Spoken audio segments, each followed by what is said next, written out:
Assalamualaikum warahmatullahi wabarakatuh.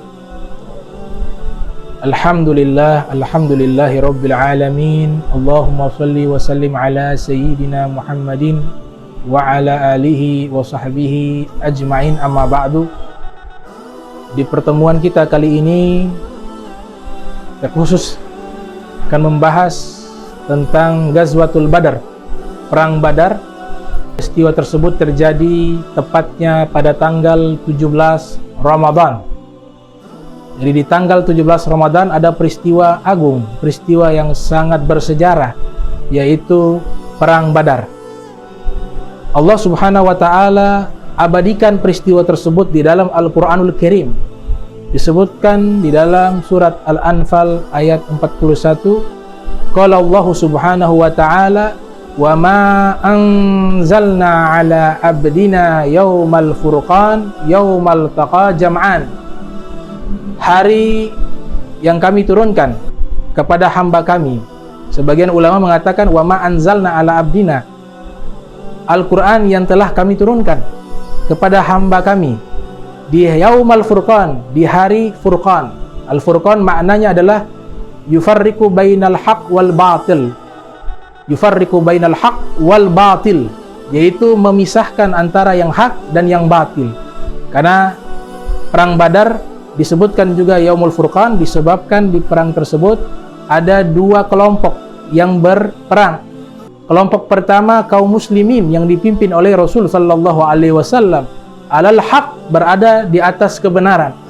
Dan kelompok kedua yang menjadi musuh Nabi yaitu kaum musyrikin, mereka berada di atas kebatilan, sehingga dinamakan Yaumal Furqan.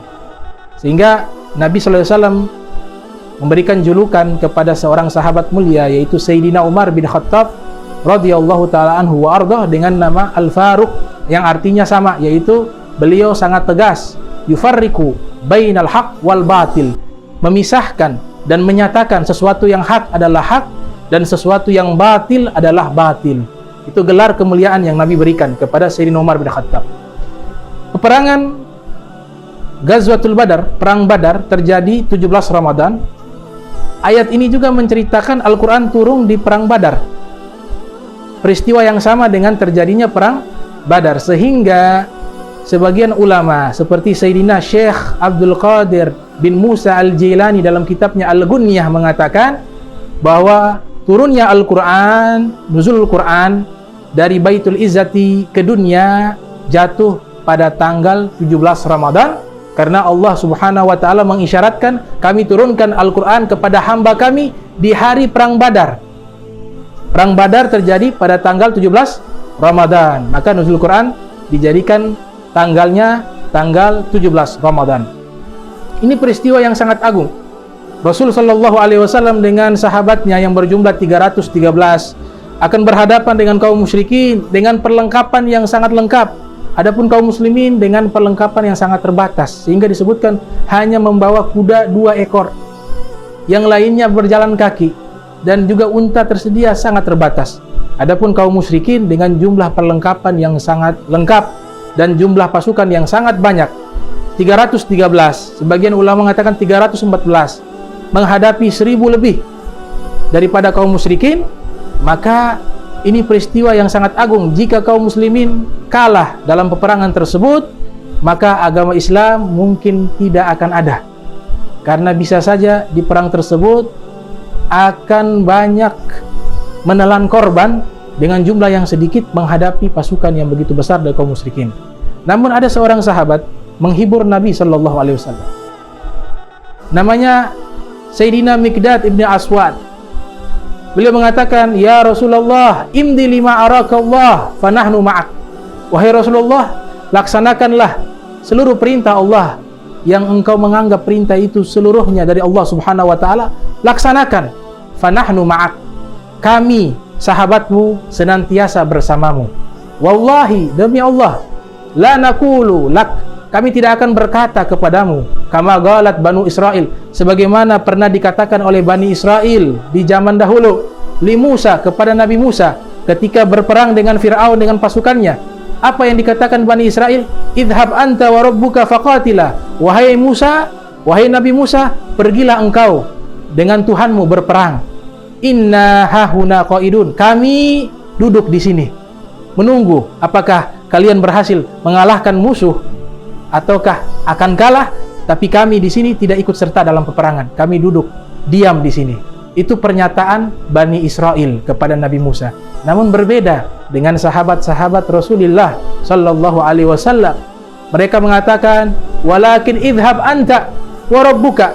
Kata Mikdad, akan tetapi wahai Rasulullah, kami tidak akan mengatakan sebagaimana yang dikatakan oleh Bani Israel kepada Nabi Musa, tapi kami mengatakan, idhhab anta, pergilah engkau ya Rasulullah, wa rabbuka, dengan penciptamu, faqatila, berperanglah, inna ma'akuma muqatilun, sesungguhnya kami juga akan ikut berjuang, berperang di belakangmu wahai Rasulullah sallallahu alaihi wasallam.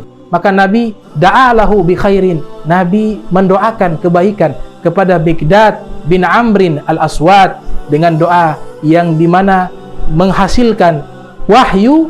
Diperintahkannya Nabi Muhammad sallallahu alaihi wasallam mencintai Mikdad bin Aswad. Amarani Rabbi bihubbi arba, kata Nabi sallallahu alaihi wasallam, saya diperintahkan oleh Allah Subhanahu wa taala mencintai 4 orang. Jadi perintahnya dari Allah, bukan mereka diperintahkan mencintai Nabi, padahal mereka mencintai Nabi. Tapi yang luar biasa, Nabi sallallahu alaihi wasallam diperintahkan oleh Allah mencintai mereka berempat. Yang pertama adalah Ali bin Abi Thalib. Nabi mengulang-ulang sebanyak 3 kali. Allah perintahkan saya mencintai Al-Imam Ali bin Abi Thalib. Al-Imam Ali bin Abi Thalib. Al-Imam Ali bin Abi Thalib. 3 kali Nabi mengulang-ulang kalimat tersebut. Kemudian diperintahkan juga mencintai Ammar bin Yasir. Juga diperintahkan mencintai Abu Dzar Al-Ghifari, dan juga diperintahkan mencintai Mikdad al-Aswad. Ini satu kesuksesan yang sangat besar yang diraih oleh Mikdad, diperintahkan oleh Allah Ta'ala kepada Nabi Muhammad SAW. Allah memerintahkan kepada Nabi Muhammad SAW untuk mencintai beliau. Nabi SAW, beliau pun bergegas pergi dengan pasukan 313 sampai di satu wilayah. Karena cuaca begitu panas di bulan suci Ramadan, maka seorang sahabat bernama Sayyidina Sa'ad bin Mu'az merasa kasihan Nabi terkena sinar matahari. Maka beliau berinisiatif membuat arisyah, kemah, di mana kemah itu khusus disediakan untuk Rasul sallallahu alaihi wasallam. Maka diusulkan kepada Nabi dan Nabi mengiyakan. Sahabat yang mengusulkan membuat arisa dan ikut serta membangun arisa, yaitu kemah untuk Nabi sallallahu alaihi wasallam, bernama Sayyidina Sa'ad bin Mu'az, yang dimana Sayyidina Sa'ad bin Mu'az kelak akan mendapatkan syahadah di perang Khandaq. Beliau wafat syahid di perang Khandaq, dan Nabi sangat mencintai beliau, Sayyidina Sa'ad bin Mu'az radhiyallahu ta'ala anhu, sehingga Nabi katakan, la manadilu Sa'ad bin Mu'az fil jannati khairun minad dunya wa ma fiha. Sungguh sapu tangannya Sa'ad bin Mu'az yang berada di dalam surganya Allah Subhanahu wa taala itu lebih baik daripada dunia dan seisi dunia, kata Rasul sallallahu alaihi wasallam. Bahkan Nabi sallallahu alaihi wasallam ketika Sayyidina Sa'ad bin Mu'az meninggal, Nabi sallallahu alaihi wasallam bersabda, ihtazza arsyur rahman limauti Sa'ad bin Mu'az. Berguncang arsy-Nya Allah menyambut kewafatan daripada Sayyidina Sa'ad bin Mu'az radhiyallahu taala anhu wa arda. Dan tempat tersebut yang dibuatkan kemah sampai sekarang dijadikan lokasi sejarah, lokasi historis. Dibangunlah masjid dengan nama Masjid Arisa, yang berarti masjid kemah. Kemudian Nabi sallallahu alaihi wasallam ketika dibuatkan kemah, beliau di malam hari tidak tidur. Beliau berdoa karena beliau tahu jika yang dihadapi ini adalah kaum musyrikin yang jumlahnya jauh lebih banyak, lebih besar. Beliau khawatir jika mengalami kekalahan, dakwah ini tidak akan sampai kepada manusia. Sehingga di malam hari beliau berdoa, ya hayyu ya qayyum, Allahumma in tuhlik hadhil isabah falan tu'bad fil ardi abada. Ya hayyu ya qayyum, wahai yang maha hidup, wahai yang maha kuat, wahai yang maha mendirikan, sesungguhnya ya Allah, jika engkau binasakan kelompok pasukan kecil ini, maka engkau tidak akan disembah lagi di bumi ini selama-lamanya. Maka ini munajatnya Nabi Muhammad SAW, sehingga rida beliau pun terjatuh dari pundaknya dan diangkat dan diletakkan kembali di pundak suci beliau sallallahu alaihi wasallam oleh Sayyidina Abu Bakar Siddiq radhiyallahu taala anhu. Sehingga doa ini setiap malam beliau berdoa. Para sahabat Allah berikan nikmat, dibuat mereka tertidur nyenyak di waktu malam hari. Padahal besok harinya terjadi peperangan dan mereka tahu besok akan terjadi peperangan besar. Tapi Allah berikan rasa ngantuk yang luar biasa sehingga mereka tertidur. Para ulama sejarah mengatakan an-nu'as fil ghazwati ni'mah wan nu'as fis salati nikmah. Tertidur di saat berperang adalah kenikmatan dan tertidur di dalam salat adalah bencana. Oleh sebab itu Allah berikan mereka tidur nyenyak di malam hari sehingga pagi harinya mereka dalam kondisi fit, dalam kondisi stamina yang baik, dalam kondisi yang sempurna. Sebaliknya kaum musyrikin, mereka di malam hari sebelum terjadinya perang Badar sulit tidur. Mereka tidak bisa tidur. Allah kirim itu angin yang begitu keras. Allah kirim juga rasa takut di dalam hati mereka kepada kaum muslimin. Akhirnya mereka gelisah sehingga malam harinya mereka tidak tidur. Hasilnya di pagi hari mereka dalam kondisi yang tidak fit dan dalam kondisi yang tertekan. Inilah karunia yang Allah berikan kepada Nabi kita Muhammad SAW dan para sahabatnya di perang Badar. Maka singkat cerita, terjadilah peperangan di perang Badar. Kaum musyrikin meminta 3 orang untuk maju berduel. Maka pertama kali yang mengangkat tangan adalah golongan kaum Ansor, orang-orang Madinah. 3 orang dari golongan Ansor mengangkat tangan untuk duel dengan orang-orang musyrik. Namun mereka menolak. Mereka katakan tidak sepadan. Kami minta lawan kami yang sepadan dengan kami, daripada suku kami, daripada golongan kami. Maka Nabi SAW pun memanggil, Ya Ubaidah, Ya Ubaidah, kum.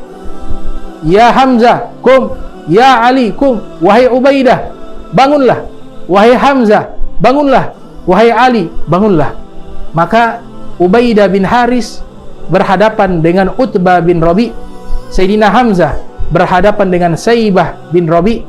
Dan juga Imam Ali bin Abi Thalib berhadapan dengan Al-Walid bin Utbah.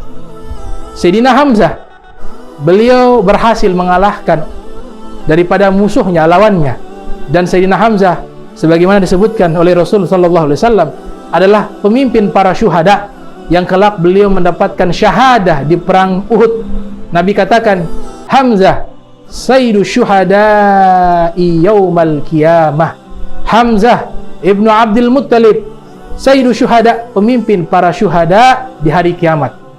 Al-Imam Ali bin Abi Thalib juga berhasil mengalahkan lawannya, yaitu Al-Walid bintu Utbah. Imam Ali bin Abi Thalib, Nabi katakan, ma fata ila Ali wa ma saif illa Dzulfiqar.